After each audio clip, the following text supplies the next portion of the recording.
Tuesday evening போல வந்த order தான் இது. ஸோ ப்ரௌனி ஸ்லாப் பர்த்டேக்காக ஆர்டர் பண்ணியிருந்தாங்க. ஃபர்ஸ்ட்டு நம்மக்கிட்ட அவங்க கேக் தான் கேட்டிருந்தாங்க. பட் கேக் 2 ஹவர்ஸில் பண்ண முடியாதுன்னு சொன்னனால ப்ரௌனி ஓகே சொல்லிட்டாங்க. ஸோ எக்லெஸ் வெஜிடேரியன் ப்ரௌனி தான் வந்து ஆர்டர் பண்ணியிருந்தாங்க.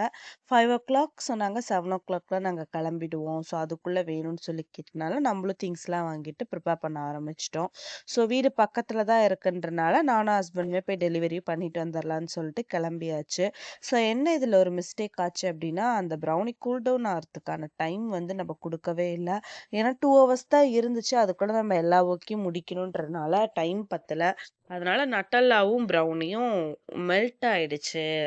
மேலே போட்ட டாப்பிங்ஸோடன்னு சொல்லியிருந்தாங்க. சரி இதுக்கப்புறமேட்டு நம்ம ஃபுல்லாக கூல் டவுன் ஆனதுக்கு அப்புறம் தான் யாருக்கா இருந்தாலும் கொடுக்கணும் அப்படின்ற ஒரு லெசனை நான் இதுலேருந்து கற்றுக்கிட்டேன். ஸோ இந்த வீடியோ உங்களுக்கு பிடிச்சிருந்துச்சுன்னா லைக் அண்ட் ஃபாலோ. நாளைக்கு ஒரு வீடியோவில் பார்க்கலாம். டாடா.